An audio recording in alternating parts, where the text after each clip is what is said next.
Hello everyone, welcome to विज्ञान Ganga. I am कविता कुमावत और आज हम ये पढ़ेंगे हमारा 13 नंबर का लेक्चर जिसका नाम है चुनकों द्वारा मनोरंजन। तो चलो स्टार्ट करते हैं हमारे लेक्चर को। इसमें पहली तथा बुझो एक ऐसे स्थान पर गए हैं जहाँ पर अपशिष्ट यानी कूड़ा कबाड़ जैसे पदार्थों के जो बड़े बड़े ढेर थे। कुछ प्रोत्साहक घटना घट रही थी। जहाँ वो गए थे ना, वहाँ पर कुछ जो है प्रोत्साहक घटना घट रही थी। कूड़े के ढेर की ओर एक क्रेन जा रही थी। क्रेन ने इस ढेर की ओर एक गुटके को नीचे किया और फिर उस गुटके को वापस से ऊपर उठाने लगी। अनुमान कीजिए कि यहाँ क्या हुआ। बेकार पुराने लोहे के बहुत से टुकड़े गुटके के साथ चिपकर क्रेन के साथ जाने लगे। तो जो पहली और बुझो थे ना, उन्होंने अभी अभी चुम्बकों के बारे में एक अति रोचक पुस्तक पढ़ी थी तथा तुरंत जान गए कि क्रेन से आज से ही एक चुम्बक जुड़ा हुआ था जो कबाड़ को लोहे से चुन रहा था। फ्रेंड्स, आप में से कुछ लोगों ने चुम्बक अवश्य देखे होंगे तथा इनसे खेलकर आनंद भी उठाया होगा। क्या आपने चिप्पू देखे हैं? चिप्पू यानी स्टिकर देखे हैं जो कि लोहे की स्तंभों जैसे कि अलमारी या रेफ्रिजरेटर के दरवाजों से चिपक जाते हैं। कुछ पिनदार को यानी होल्डरों में पिन जो है वो होल्डरों से चिपक जाते हैं। कुछ पेंसिल बॉक्सों के ताले की जो व्यवस्था के बिना भी जब हम ढक्कन बंद करते हैं तो वे कसकर बंद हो जाते हैं। जैसे चिप्पू, पिनधारकों तथा पेंसिल बॉक्सों में चुम्बक लगे रहते हैं। यदि आपके पास इनमें से कोई भी वस्तु है तो उनमें छिपे चुम्बकों को खोजने का प्रयत्न कीजिएगा। चुम्बक कैसे खोजा गया? तो अब हम देखते हैं कि जो चुम्बक है उसकी खोज किस प्रकार हुई। कहते हैं कि प्राचीन यूनान में एक गडरिया रहता था। उसका नाम मैग्नस था। वह अपनी भेड़ों तथा बकरियों के झुंड के पास बकरियों के झुंड को जो पास के पहाड़ों पर चराने के लिए ले जाता था। भेड़ों पर नियंत्रण के लिए वह अपने साथ एक छड़ी रखता था। छड़ी के एक सिरे पर लोहे की टोपी लगी होती थी। एक दिन वे पहाड़ के ऊपर एक चट्टान के ऊपर से इस छड़ी को उठाने में बहुत उसको जोर लगाना पड़ा। तो वे आश्चर्यचकित हो गया कि चट्टान छड़ी को अपनी ओर आकर्षित कर रही है। यह चट्टान एक प्राकृतिक चुम्बक थी और इसे जो गडरिये की छड़ी को लोहे की टोपी को अपनी ओर आकर्षित कर लिया। कहा जाता है कि इस प्रकार प्राकृतिक चुम्बक की खोज हुई। संभवतः उस गडरिये के नाम पर उस पत्थर को मैग्नेटाइट नाम दिया गया। मैग्नेटाइट में लोहा होता है। कुछ लोगों का विश्वास है कि ये मैग्नेटाइट मैग्नीशिया नामक स्थान पर सबसे पहले पाया गया था। जिन पदार्थों में जो लोहा है उसको आकर्षित करने का गुण पाया जाता है वे चुम्बक कहलाते हैं। लोग अब तक जान चुके थे कि कुछ चट्टानों में लोहे के टुकड़ों को आकर्षित करने का गुण होता है। उन्होंने ये भी पाया कि चट्टानों में इन छोटे छोटे टुकड़ों में कुछ विशेष गुण होते हैं। प्राकृतिक रूप से मिलने वाले इन पदार्थों को उन्होंने चुम्बक कहा। तत्पश्चात लोहे के टुकड़ों से चुम्बक बनाने की विधि का आविष्कार हुआ। उन्होंने कृत्रिम जो लोहे के टुकड़े उनसे चुम्बक बनाते हैं उसको हम कृत्रिम चुम्बक कहते हैं। आजकल विभिन्न आकृतियों के कृत्रिम जो चुम्बक है वो बनाए जाते हैं। उदाहरण के लिए छड़ चुम्बक, नाल चुम्बक, बेलनाकार अथवा गोलांत चुम्बक, जैसा कि हमें इसे चित्र में दिखाया गया है। ये देखिए, ये विभिन्न प्रकार की चुम्बकें हैं। क्रियाकलाप हम देखते हैं कि क्रियाकलाप प्लास्टिक अथवा कागज़ का एक प्याला लीजिए। इसे एक स्टैंड पर जो शिकंजा है उसे की सहायता से कस दीजिए जैसा कि हमें चित्र में दर्शाया गया है। प्याले के अंदर एक चुम्बक रखिए तथा इसे कागज़ से ढक दीजिए जिससे कि चुम्बक दिखाई न दे। लोहे के बने इस क्लिप को एक धागे से बांध दीजिए। धागे के दूसरे सिरे को स्टैंड के आधार से बांध दीजिए। क्लिप को प्याले के आधार के समीप लाइए। क्लिप बिना किसी सहारे के एक पतंग की भांति हवा में रुक जाता है जैसा कि इस डायग्राम में दिखाया गया है। चुम्बकीय तथा अनुचुम्बकीय पदार्थ। अब हम देखते हैं कि चुम्बकीय पदार्थ कौन से होते हैं और अनुचुम्बकीय पदार्थ वो कौन से होते हैं। इसको हम एक क्रियाकलाप के माध्यम से समझते हैं। आइए मैग्नीस की भांति हम भी भ्रमण करते हैं। इस बार हम केवल चुम्बक तथा लोहे की स्थितियों को बदल देंगे। अब गडरिये की छड़ी के सिरे पर एक चुम्बक होगा। हम किसी हॉकी स्टिक यानी भ्रमण छड़ी या क्रिकेट के विकेट के साथ एक छोटे से चुम्बक को टेप या गोंद की सहायता से चिपका सकते हैं। आइए अब हम विद्यालय के खेल के मैदान में मैग्नस भ्रमण पर चलें। हमारी मैग्नस छड़ी विद्यालय के मैदान में क्या क्या वस्तुएं उठाती हैं? कक्षा के कमरे में ये किन किन वस्तुओं को उठाती है? अपने जो पास के पड़ोस में दैनिक जीवन में काम आने वाली विभिन्न वस्तुओं को एकत्रित कीजिए। मैग्नेस छड़ी से इनकी जांच कीजिए। आप एक चुम्बक भी ले सकते हैं। इन चुम्बकों को जो है इन वस्तुओं को चुम्बक से छुए और देखिए कि कौन सी वस्तुएं हैं जो इससे चिपकती है, और अपनी जो नोटबुक है उसमें सारणी बनाइए।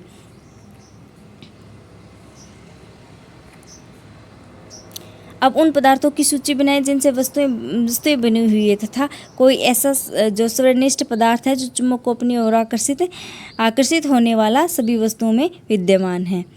तो अब हम क्या समझे? अब हम समझे कि जो चुम्बक है वो कुछ पदार्थों को आकर्षित करता है, जबकि कुछ जो पदार्थ चुम्बक की ओर आकर्षित नहीं होते। जो पदार्थ चुम्बक की ओर आकर्षित होते हैं उन्हें हम चुम्बकीय पदार्थ कहते हैं, जैसे कि लोहा, निकेल एवं कोबाल्ट। और जो पदार्थ चुम्बक की ओर आकर्षित नहीं होते हैं वे अनुचुम्बकीय पदार्थ कहलाते हैं। क्या मिट्टी में चुम्बकीय पदार्थ या अनुचुम्बकीय क्या मिट्टी चुम्बकीय पदार्थ है या अनुचुम्बकीय? तो हम देखते हैं मिट्टी जो है वो चुम्बकीय है या अनुचुम्बकीय।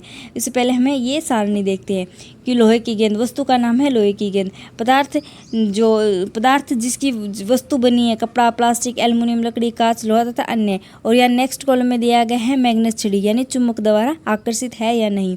तो लोहे की गेंद जो है वो लोहे की बनी हुई है और वो मैग्नेस छड़ी यानी चुम्बक की ओर आकर्षित होती है। स्केल जो है हमारा वो प्लास्टिक का बना हुआ होता है और वो चुम्बक की ओर आकर्षित नहीं होता है। जो चुम्बक की ओर आकर्षित नहीं होता है इसका मतलब क्या हुआ कि ये अनुचुम्बकीय पदार्थ है। इसी प्रकार नेक्स्ट है जूता। जूता हमारा चमड़े का बना हुआ है और ये भी जो है चुम्बक की ओर आकर्षित नहीं होता है। अब हमें जो नेक्स्ट क्रियाकलाप है उसके माध्यम से देखते हैं कि चुम्बक जो है वो जो रेत जो है वो चुम्बकीय पदार्थ है या अनुचुम्बकीय पदार्थ है। किसी चुम्बक को रेत अथवा मिट्टी में रगड़े, चुम्बक को बाहर निकाले। क्या चुम्बक के साथ कुछ रेत अथवा मिट्टी के कण चिपक गए हैं? अब इन रेत अथवा मिट्टी के कणों को हटाने के लिए चुम्बक को आराम से हिलाएं। कुछ जो कण हैं अब भी चिपके हुए हैं, ये मिट्टी से उठाए गए लोहे के छोटे टुकड़े यानी लोहे का बुरादा हो सकता है। इस प्रकार के क्रियाकलाप के द्वारा हम यह ज्ञात कर सकते हैं कि क्या किसी स्थान की रेत अथवा मिट्टी में लोहे के कण विद्यमान हैं।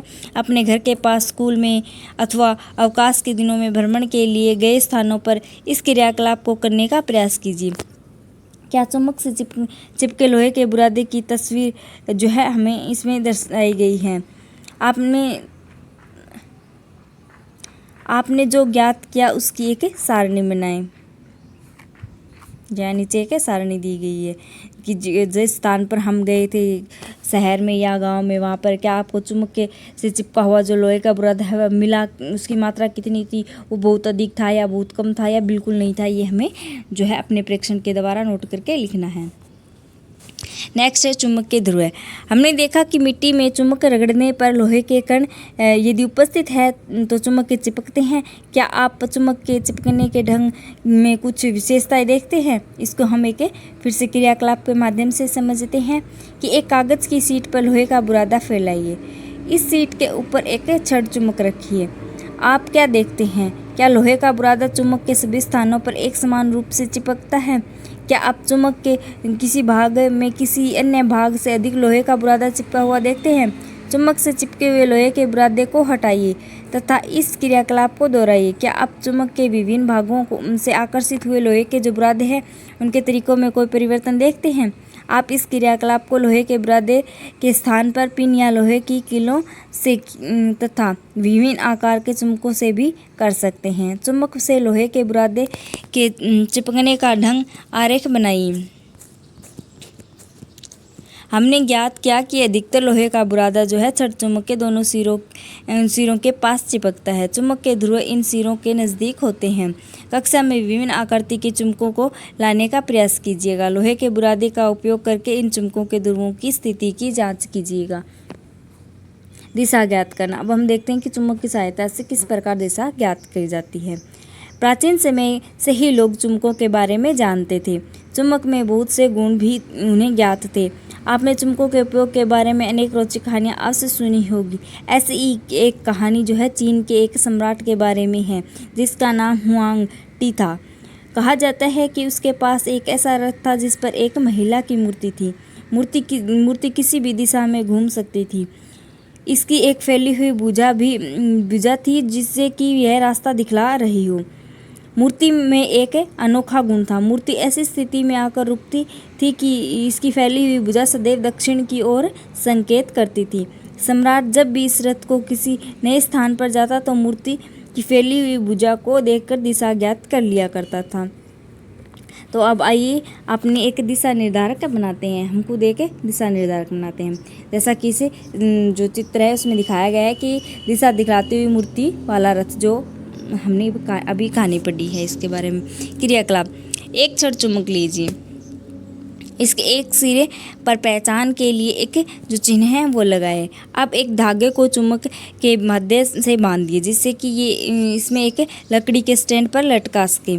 यह सुनिश्चित कीजिए कि चुम्बक प्रत्येक दिशा में स्वतंत्र रूप से घूम रही है। इसे विराम अवस्था में आने दीजिए। चुम्बक की विराम अवस्था में इसके जो दोनों सिरों की स्थिति को दर्शाते हुए जो है स्थिति को दर्शाने के लिए धरती पर 2 बिंदु चिन्हित कीजिए। उन बिंदुओं को एक रेखा से मिलाइए। यह रेखा उस दिशा को दर्शाती है जिस दिशा में चुम्बक अपनी विराम अवस्था में आई है। अब चुम्बक में एक सिरे को आराम से धक्का देकर घुमाइए तथा इसे विराम अवस्था में आने दीजिए। विराम अवस्था में जो है इसके सिरों की स्थिति को दोबारा चिन्हित कीजिए। क्या अब चुम्बक एक भिन्न दिशा दर्शाते हैं? चुम्बक को एक दूसरी दिशा में घुमाइए तथा इसकी विराम में आने की अंतिम दिशा को नोट कीजिए।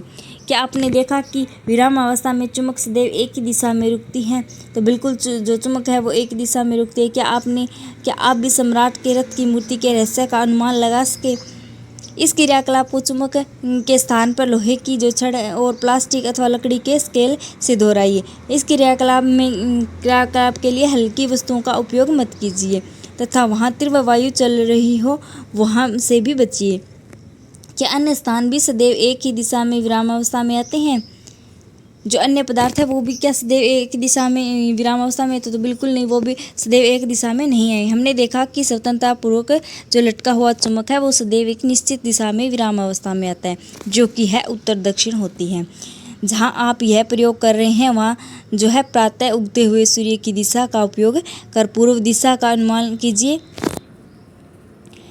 कीजिए। यदि आपका चेहरा पूर्व की ओर है तो आपके बाईं ओर उत्तर और दिशा निर्धारक के लिए सूर्य का उपयोग एकदम ठीक नहीं हो सकता है, परंतु यह विधि आपके द्वारा खींची गई रेखाओं पर उत्तर दक्षिण दिशा अंकित करने में हमारी जो सहायक सिद्ध होती है। इसका उपयोग करके आप यह बता सकते हैं कि चुम्बक का कौन सा सिरा उत्तर तथा कौन सा सिरा जो है वो दक्षिण दिशा को इंगित करता है। उत्तर की ओर निर्देशित करने वाले सिरे को चुम्बक जो है वो उत्तरोन्मुखी सिरा तथा उत्तरी ध्रुव कहते हैं। दूसरा सिरा दक्षिणोन्मुखी अथवा दक्षिण ध्रुव कहलाता है। सभी चुम्बकों के 2 ध्रुव होते हैं, चाहे उनका आकार कैसा भी हो। सामान्यतः चुम्बकों के उत्तरी ध्रुव को अन यानी नॉर्थ से और जो दक्षिणी ध्रुव है उसको अस यानी साउथ से जो है ध्रुवों से अंकित किया जाता है। चुम्बक का यह गुण हमारे लिए अत्यंत उपयोगी है। शताब्दियों तक यात्री चुम्बक के इस गुण का उपयोग करके दिशा निर्धारण के लिए करते रहे हैं। यह कहा जाता था कि प्राचीन काल में यात्री एक प्राकृतिक चुम्बक अपने साथ ले जाते थे जिसे धागे से लटकाकर दिशा निर्धारण करते थे। तत्पश्चात चुम्बकों के इस गुण पर आधारित एक युक्ति विकसित हुई। यह है कंपास यानी दिक्सूचक के नाम से जानी जाती है। कंपास सामान्यतः कांच के ढक्कन वाली एक छोटी डिब्बी होती है। एक चुम्बकित सुई की डिब्बी के अंदर एक ध्रुव पर लगी होती है जो कि स्वतंत्रतापूर्वक घूमती है।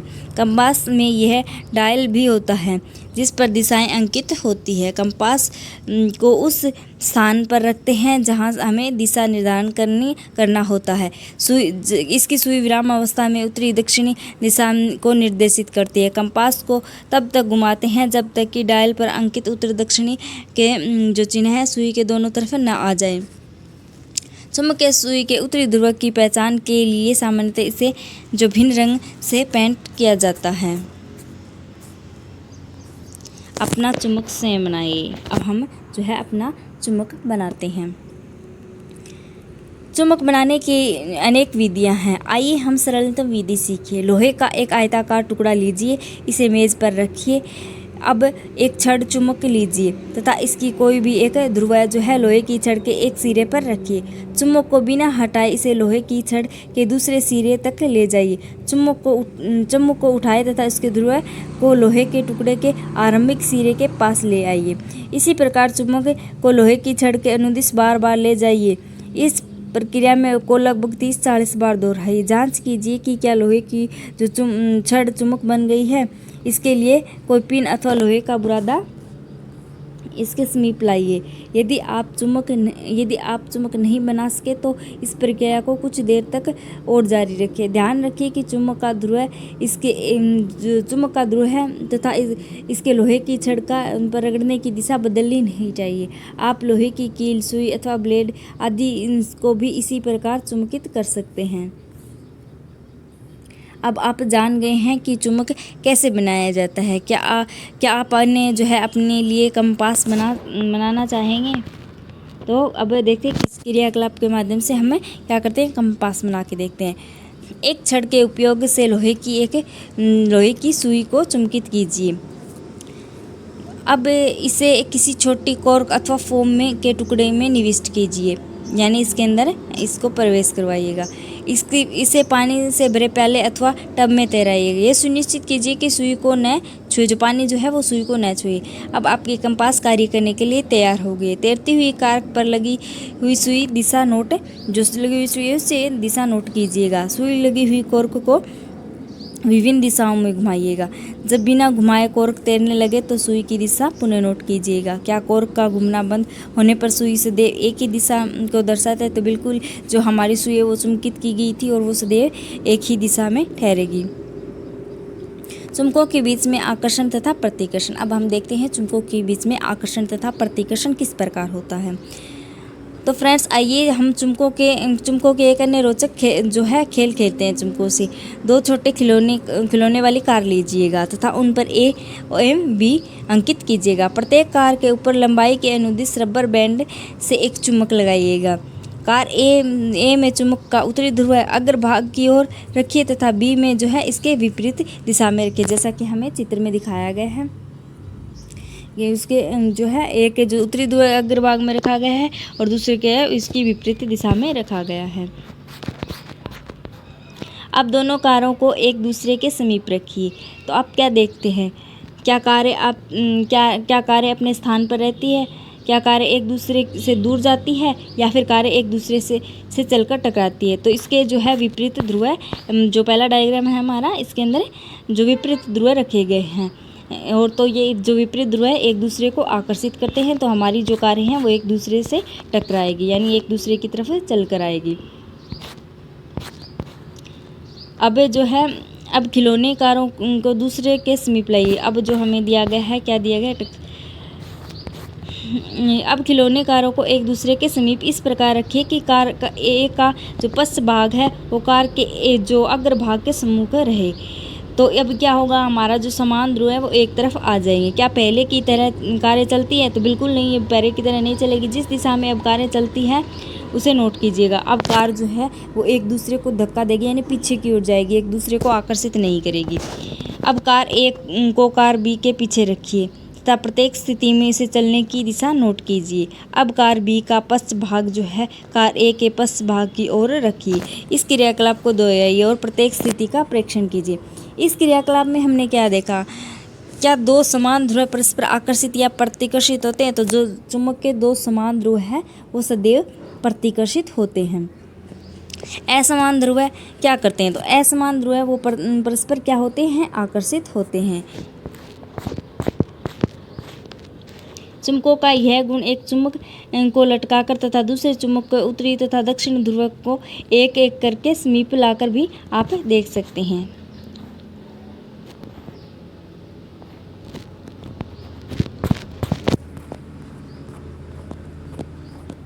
अब हमें इसमें कुछ चेतावनी दी गई है, वो देखते हैं हम क्या दी गई है। लास्ट में जाके हमारा ये क्या हो गया,